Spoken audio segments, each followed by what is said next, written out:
Welcome to the Cedar Harvest Show. This is one of our law enforcement editions. I'm super excited to introduce one of our co-hosts, Officer Ty, long-time 18-year law enforcement veteran here in Arizona. He's got all the same concerns that you do. We're going to start peeling it back, folks. This is episode 1 of a long line of future conversations of what you have access to and what you don't know.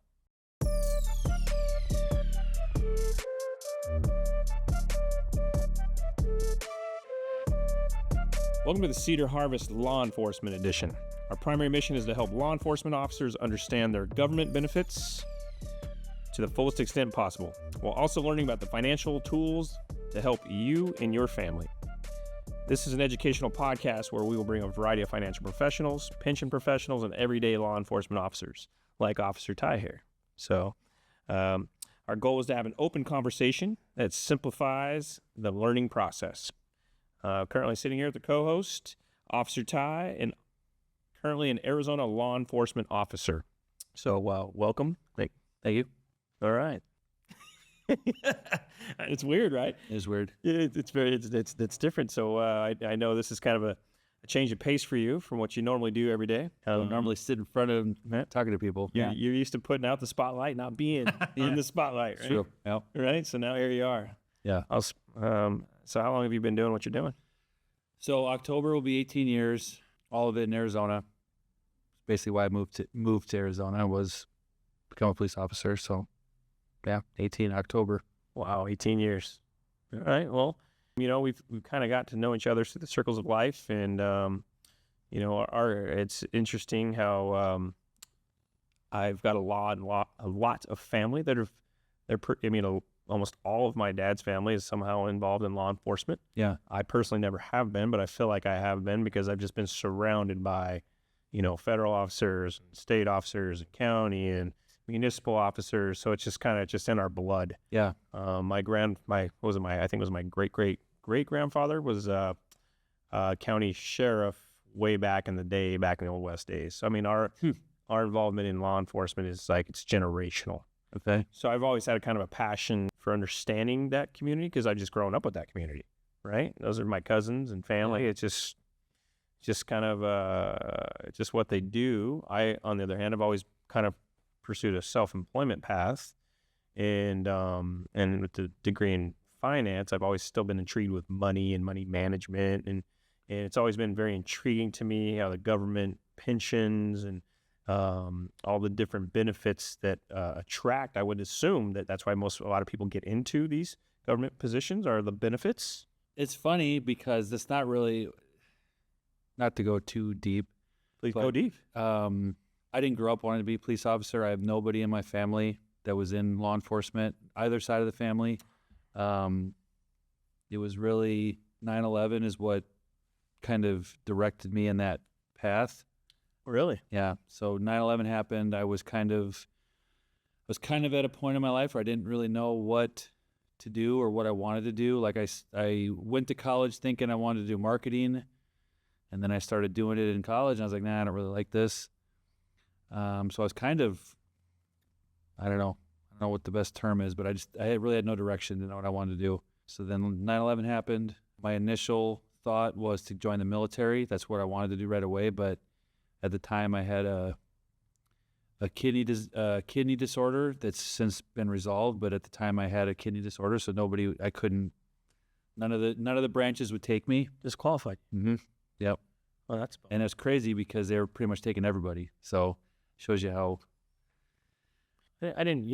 I've known one other person that's encountered something like that. It seemed like it was something trivial to them, but it was a big deal to the military. It was, and it was and the thing that really kind of, looking back is even more irritating about it is I really got really focused on diet and exercise and pretty much solved the problem myself.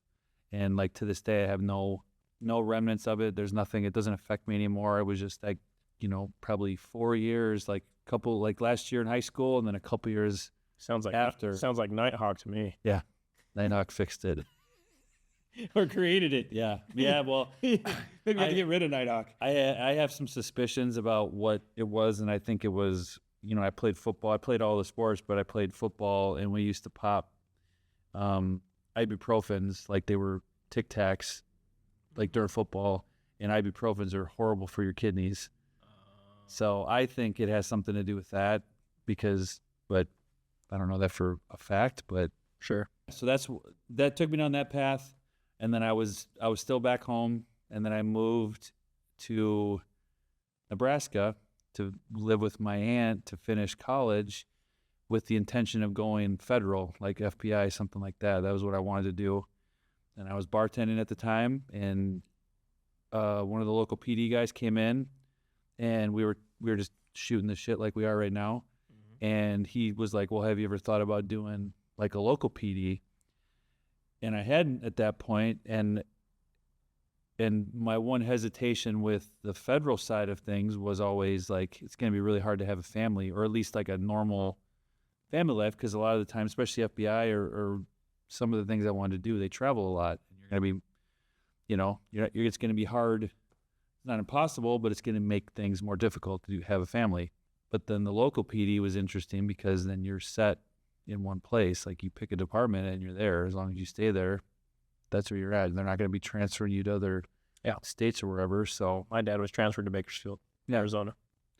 And that was the thing when I was really looking into this. The FBI was the number one thing I was looking at, and I don't know if it's changed. I'm sure it hasn't changed much, but it was like you go to the Quantico, and once you're done there, you're either going to New York or LA right away. And then it's going to, if you want to get back to some place other than those two places, it's going to take you probably 8 years to do it. Like, so you got to live there, work there for, 8 years or whatever. And then if you want to go somewhere else, it's not going to be right away. So, or you can get sent overseas. That was one of the other careers I was looking at, was one where you're like, you're probably going to go somewhere other than the U.S., and it's going to be extended for a while. So just be aware that that's the route you want to take. Yeah, that makes it hard on a family. Yeah. And you want to have a family. Exactly. And that's kind of why I was like, do I want to be Mr. Single my whole life, or do I want to have a family? So it makes sense then why a lot of my family have chosen the career paths they have, because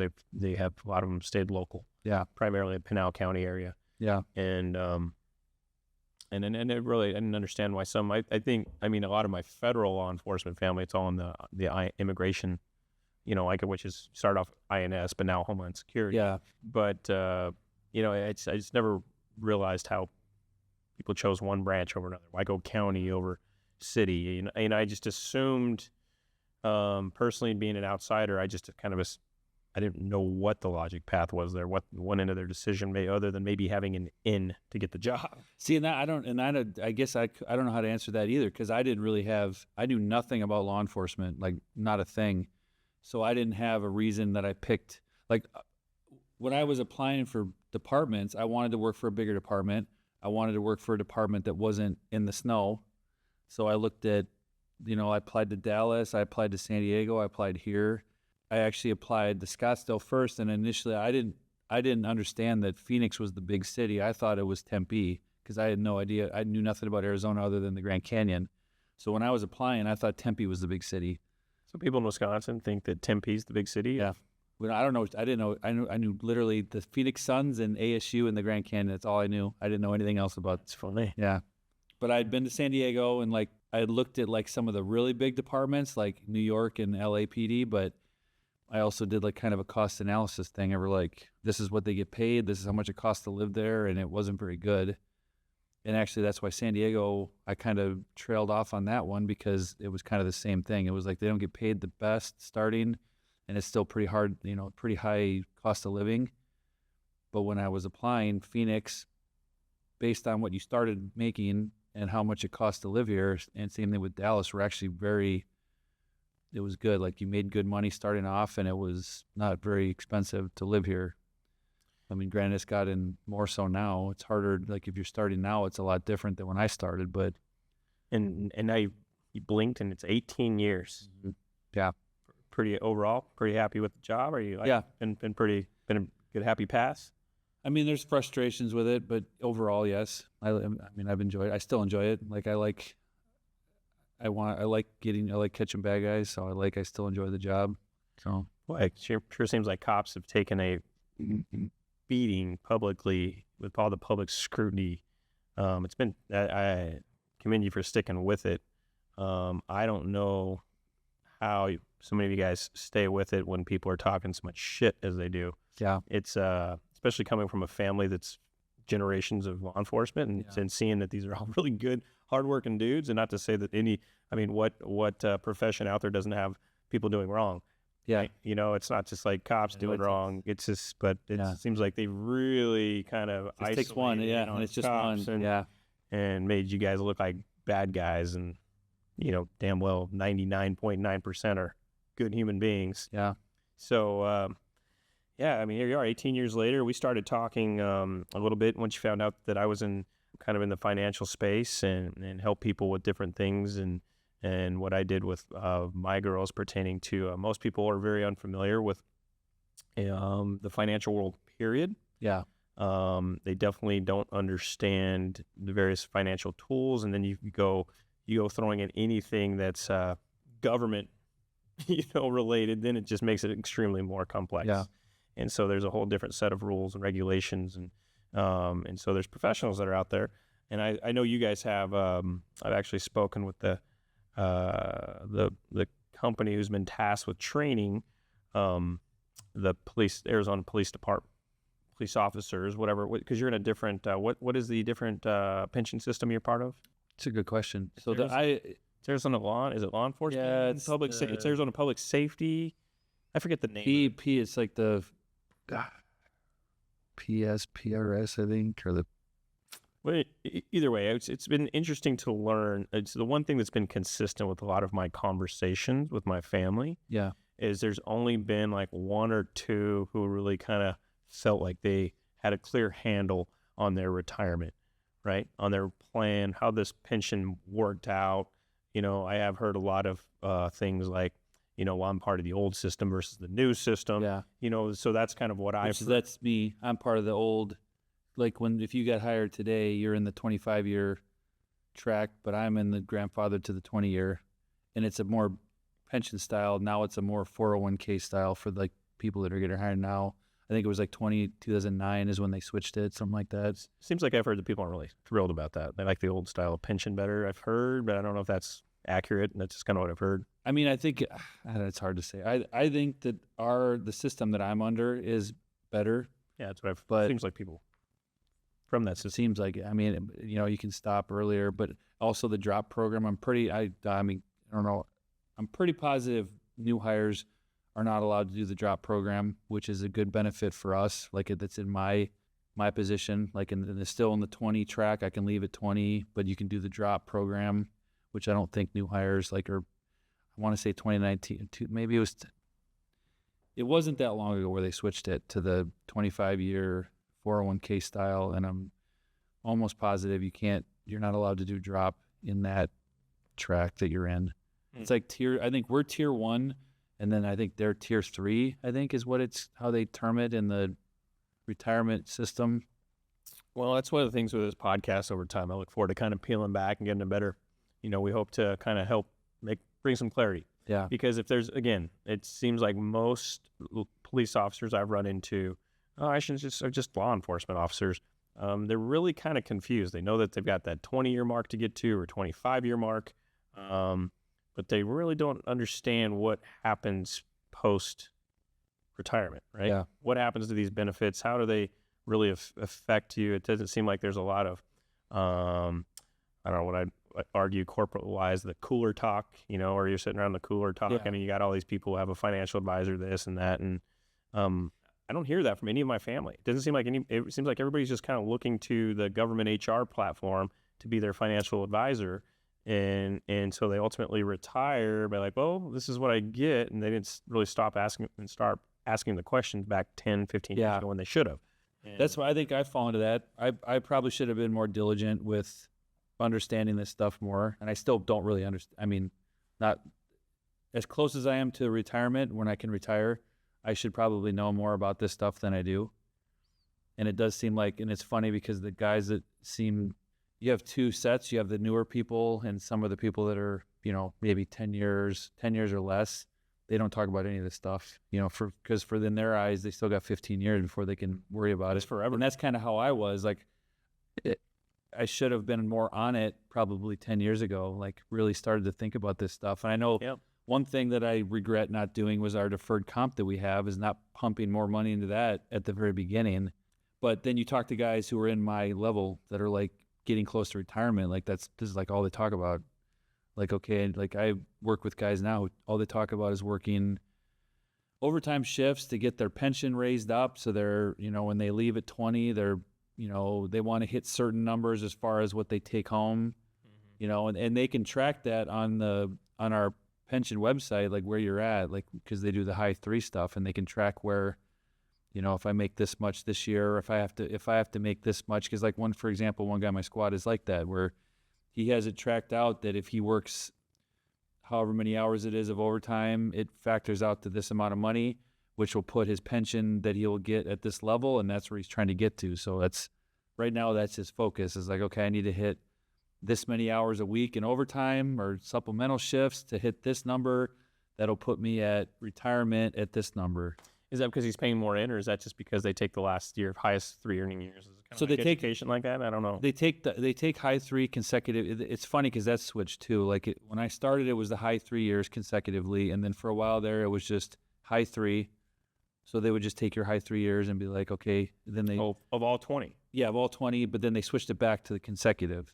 So it's 3 consecutive years, your highest Average. and then they average it. So obviously working more, getting more overtime and we call supplemental, some of the fill-in, because we're so short-staffed. Like we have to fill in shifts for squads who don't have enough people.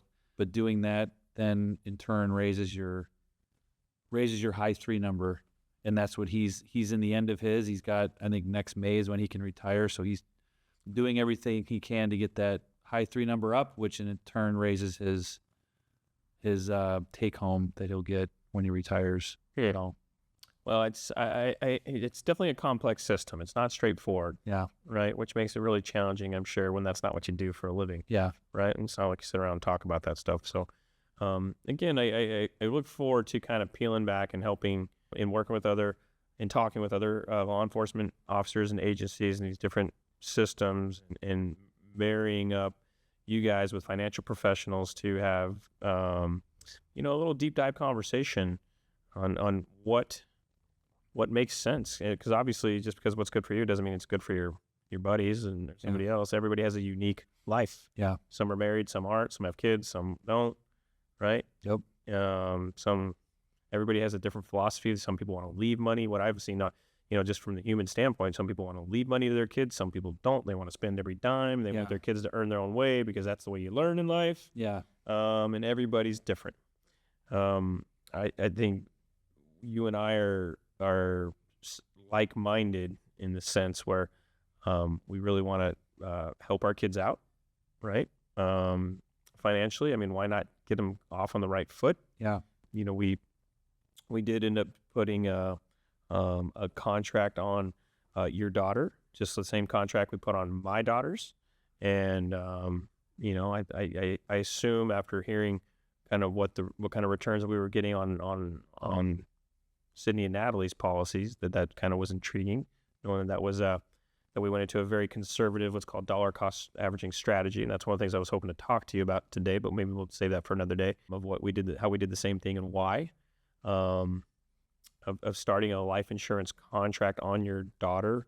Why did that make sense? You didn't do it for a death benefit. Yeah. Right. You're not doing it for that purpose. Reality is it's a tax play. You at the end of the day, that's what it was about. Yeah. That's the primary focus. I would assume that was attractive to you. Yeah. Of all the things we talked about, was to avoid future tax risk, and not knowing what our government's going to be doing. Yeah. 30, 40, 50 years from now. So it's just another tool, right? And so I look forward to, I want to help everybody, especially the law enforcement community, understand the difference in these financial tools. For some people, life insurance contract might make sense. Others, it won't make sense. Yeah. Right? It's not for everybody, but it is for a lot of people. And once you kind of understand that there's a lot more to it other than death benefit, that's what I do and what I specialize in, what I try to focus on understanding and help manipulate, but also educate, because you should be buying it for the benefits side, not just the investment portion. The investment side is definitely there. Compound interest is real, Yeah. and reality is if you can bring in compound interest without losses, interest over interest, not year after year after year, when you fast forward 50 years, which seems like forever, but almost 50 this year, man. It's crazy. Well, like you said before, the 18 years in the department is, I kid. Yeah. Go ahead. So, yeah. So, I look forward to explaining more of what you've done, why you did it, and also, helping you figure out your pension and helping other people ask questions, hopefully giving people a platform to call and ask questions and get a real layman's answer yeah. versus hearing it from a financial professional. Reality is I realize there's great support through the state. They've hired sounds like a pretty good outfit to provide education. And I know that they're taking proactive steps, but when you're talking, I just think there's probably, it's good to hear multiple, there's two sides to every story. Yeah. Right. I mean, you need to hear other people's opinions, I would say. Too. Yeah. Would you agree with that? Yeah. And I mean, I think it helps coming from people who aren't, I guess just people that aren't necessarily trying to sell you something too. Like, I feel like, I don't know if that's the right way to term it, but somebody that's in their position, and their reasons why they're doing it. Like, for example, for me, like why I decided to do it. Because like you said, not everybody, it's not going to work for everybody. It's not going to be a fit for everybody, but yeah, maybe somebody. Well, the reality is, and especially for someone you already have a lot of benefits for yourself. It doesn't mean those benefits, are there for your family. Yeah. Right. At least while you're here, I realize the pension you can do you can have it where your spouse can continue on. But I don't think it can continue on for your child, nor can you start putting away for retirement for your child. Right. That's still a transfer of wealth conversation that's worth having a conversation about. But again, that's my focus, and that's what I'm going to bring to the table. But I'm more excited to have conversations with other financial professionals to hear how these tools work. Yeah. Because I do not know. I'm not a financial advisor. I don't claim to be. That's just being real. Yeah. That's just kind of what I have. So